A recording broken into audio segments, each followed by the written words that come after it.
Saúde, força e luz. Sextou. Estamos na Mata do Leão, com um céu maravilhoso, com um chopp divino, conversando com o Emeric sobre hóquei, sobre a vida dele, sobre o fato dele já ter sido até personagem de teatro, né? O grande sobrinho da Dona Gorete, do senhor Américo, né? Estou tendo uma aula aqui porque ele viajou, então aquilo que eu sei por livro ele sabe pelas suas viagens, e nos contou sobre Hong Kong, né? Hong Kong, depois, quando a China tornou-se comunista, continuou nas mãos da Inglaterra, e a Inglaterra só devolveu para a China em 1997. Então ocorre o que ele estava me falando, que é uma grande verdade. É uma parte da China que é capitalista, né? E as coisas lá são diferentes. Ele estava falando da questão da lei de Talião, que é bíblica. Olho por olho, dente por dente. Por favor. É uma verdade que a gente só consegue ver isso quando a gente vai e tem a experiência de ver pessoalmente, né? Porque às vezes eu ouvia muito falar disso, mas eu acreditava que isso era na época de Cristo, né? Naquela época medieval, um pouco depois. Mas não, continua até hoje. Então lá a gente passava nas feiras locais, tinha gente sem os olhos, ou por cobiça da mulher do outro, ou por cobiçar alguma coisa do outro. Tinha gente sem língua, aquela pessoa que falava alguma coisa do outro. Gente sem mão, né? Então, se roubar alguma coisa, eles vão lá e cortam a mão. E a gente, brasileiro, né? Divertido que é, andando no metrô, a gente jogava a carteira pro chão e fingia que não via nada e saía andando. Os chineses, mais do que depressa, vinham te avisar que a sua carteira estava no chão, mas não punha a mão na carteira. Porque se colocasse a mão na carteira, podia ser considerado roubo. Então, a gente achava aquilo impressionante. E, como bons brasileiros, todo dia no metrô a gente jogava a carteira no chão, né? Impressionante, né? Mas muito legal, uma cidade bem diferente. À noite, às 8h15, todos os dias em Hong Kong, tem um show que chama Light Show. É um show no meio das 4 ilhas. Alguns barcos no meio ali daquela baía fazem uma iluminação no prédio com música. Então aquele prédio, o Banco Central da China, aqueles prédios altos ali de Hong Kong, com iluminações maravilhosas de LED. Então é um show de 15 minutos. A população e os turistas param todos os dias para ver o show de luz, né? Então aquilo foi uma coisa que me marcou na China, muito legal. E o campeonato muito bom, né? Ficamos em segundo lugar, mas valeu a pena. Maravilhoso! Um país que investe pouco em esporte em geral. Tirando o futebol, que também não tem, na verdade, ação do governo, são mais as empresas mesmo e os próprios times, clubes, né? E alguns times, né? Mas, de maneira quase que gigantesca, não há investimento em esporte, e esporte é saúde, né? Esporte é uma coisa muito importante. Eu não sei se você sabe disso, na União Soviética, quando eles eram comunistas, educação artística, estou com educação física, né? Porque eu sou professor de educação artística também. Educação física era a matéria mais importante. Por quê? Porque para você não gastar com saúde. Se a pessoa tem saúde desde o Fundamental 1, dificilmente ele vai ficar doente. Então, quando o menino chegava em casa, a primeira coisa que o pai perguntava era qual era a tarefa que o professor de educação física tinha dado. Sim. Então, você tem uma população com saúde, e a União Soviética tinha mais medalhas que os Estados Unidos nas Olimpíadas. Ela sempre ganhou. Né? Esportiva, né? Sempre esteve ali na Ela sempre ganhou. Lugar. Então, primeiro, você tem uma população com saúde, você tem menos gasto com o médico, e terceiro, que você vai concordar comigo, se tem um menino num quarteirão que é um gênio para alguma coisa, você descobre na escola. Com certeza. Inclusive, esses últimos anos, eu venho brigando muito em Sertãozinho pela questão do esporte. Eu tenho a minha modalidade, que é o walking line, mas eu vejo o esporte em geral. Eu vejo que Sertãozinho é uma cidade com um potencial muito grande para o esporte. E quando a gente viaja, né, a gente vai para alguns países que são potências. Por exemplo, a França. Hoje a França é uma potência no esporte. Ela se transformou uma potência no esporte, porque ela entrou com uma política inversa. Antes eles investiam muito em educação, né, saúde. Hoje não. Hoje a prioridade deles é o esporte. Tanto é que hoje A França é um dos países principais em briga por medalha em Olimpíadas, Mundial, e em todas as modalidades, até as que não eram tradicionais. Quando eu fui para a França eu vi isso, crianças com 4, 5 anos já envolvidas com esporte. E aí eu conversei com um amigo meu lá, que é da seleção francesa, que eu acabei vendo ele em 2019, que ele falou que isso é uma questão que eles estão transformando a cultura francesa. Então ele deixa de investir em saúde, deixa de gastar, né, na realidade, em saúde, em segurança e potencializa a educação. Então ele faz um cidadão muito mais tranquilo, porque ele não vai precisar corrigir aquela criança quando ela se tornar um adulto. E eu vejo isso em Sertãozinho, mas infelizmente nem tudo dá para ser aplicado, né?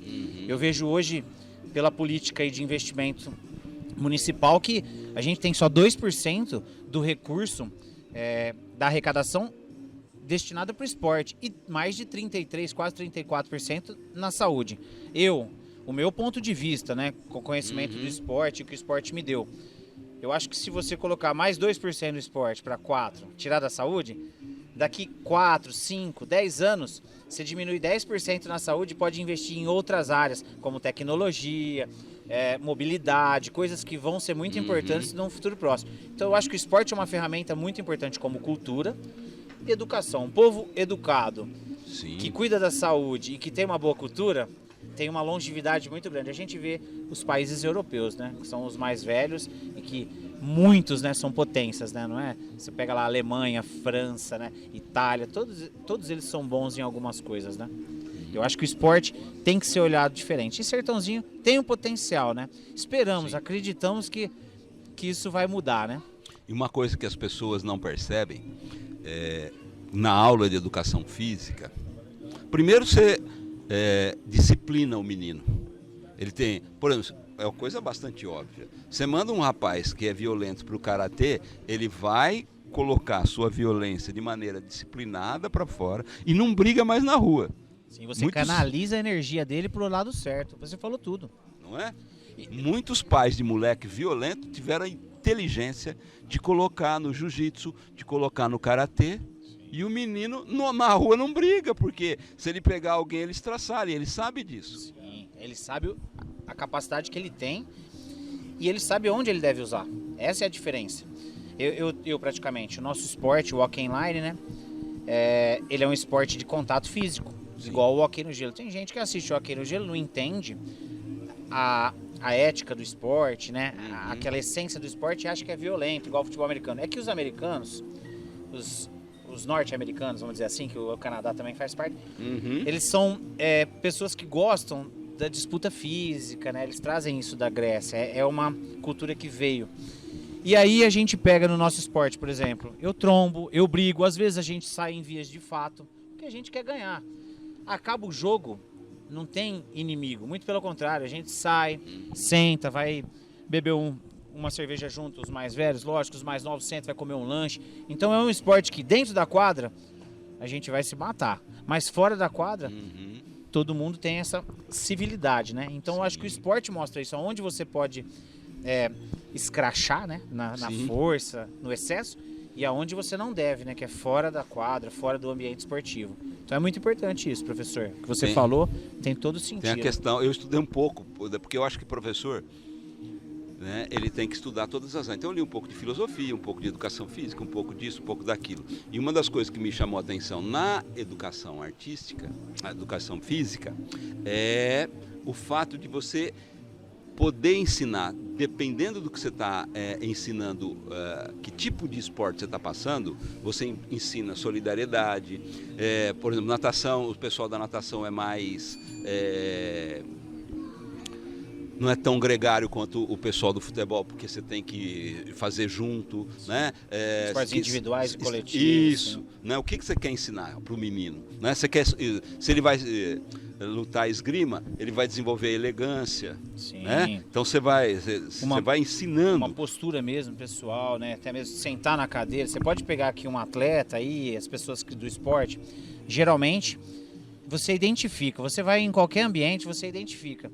Quando você é um bom observador, você sabe, aquele pratica esporte, aquele gosta de... É muito simples hoje. Hoje está mais fácil de olhar, né? Mas realmente o esporte, ele ele muda a postura da pessoa. Eu, particularmente, só posso agradecer o que o esporte fez da minha vida, né? Hoje eu sou professor, formado, trabalho com crianças, né? Trabalho com adulto. Ainda me mantenho em nível de competição, jogo pela seleção master, trouxe até uma camisa Por favor, para mostrar, ó. Mostrem nas. Aqui, professor. Ó. Essa aqui é a camisa da seleção brasileira de 2019 que eu joguei o Mundial. Com essa camisa aqui, foi aqueles gols maravilhosos aí, né, que a gente fez, os gols importantes. Engraçado, né? Tem o Cristo Redentor. Tem o Cristo aqui, ó. Tem o Cristo aqui, ó. Muito bonita a camisa. Bem, a gente levou um tema que é muito famoso fora do Brasil, que é a favela e o Cristo. Porque todo mundo sabe, mas ninguém tem essa noção de como é realmente. E a gente vai, todo mundo pergunta e explica. Mas eu achei importantíssimo, né? E aqui eu também tenho... Isso. Essa eu tenho a camisa do Sertãozinho. Essa é da nossa equipe daqui. Sertãozinho começou o inline em 2003. Nós já fomos campeão brasileiro, já ganhamos a Liga Brasileira de Hóquei. Temos atletas na seleção, eu já tenho atletas desde os 12 anos que já estão na seleção de base, tem atleta júnior. A gente já colocou mais de 20 atletas aí na seleção, né? E até hoje. Hoje, esse ano, tem a seletiva. Eu tenho praticamente aí 3 da seleção sênior, mais 2 da Master, uma no feminino e 2 na seleção de base. Olha como que é, né? É um projeto importantíssimo. Se no futuro não virar um atleta, porque no hóquei a gente não ganha dinheiro, tá? Quando eu vou jogar um mundial, muitos dos custos são do bolso. Infelizmente. Aí a gente vem pedir para os amigos empresários para ajudar, faz as matérias, tenta levantar uma verba. Mas é tudo do bolso, tá? Quem acha que é tudo pago, não é igual o futebol, como você disse, né? Então acho que o esporte realmente transforma a vida das pessoas aí. É muito bacana isso. E a gente precisava de um olhar, né, do empresário, um olhar da sociedade, um olhar das escolas e principalmente um olhar dos nossos queridos vereadores, né, que às vezes fazem tanta bobagem distribuindo coisa que não deve distribuir, sacola de leite, que isso aí tem o CRAS para fazer, tem isso para fazer, tem aquilo para fazer, e aquilo que ele podia lutar, né, dentro da Câmara. E por mais verbas e por uma melhor destinação das verbas, ele não faz. Sim. Quando eu fiz essa faculdade de Educação Física, eu tinha um professor que ele tinha um conhecimento muito grande, né, no judô. E ele era um professor de judô, a matéria é judô. Não era um dos meus melhores professores, mas era um professor. E ele falava isso, ele falava assim, ó, uma criança no esporte é um preso a menos, é um doente a menos, é um mal educado a menos. Ele sempre falava isso. E eu falava assim, poxa, professor, que legal ouvir isso de uma pessoa que já tem um conhecimento. E é isso que eu levo para as minhas crianças no esporte e também na escola, né? Onde eu trabalho lá com crianças aí a partir de 2 anos, que eu acho maravilhoso. E eles ficam maravilhados quando a gente fala as coisas, né? Eles ficam todo ouvidos, né? A gente fala. Então, ó, por favor, para a gente terminar hoje, voltar amanhã, diga de novo esta frase. Uma criança no esporte é um preso a menos, é um doente a menos e um mal educado a menos, né? Porque hoje a gente tem um grande número de mal educados aí, né? É fácil de encontrar, né? Obrigado.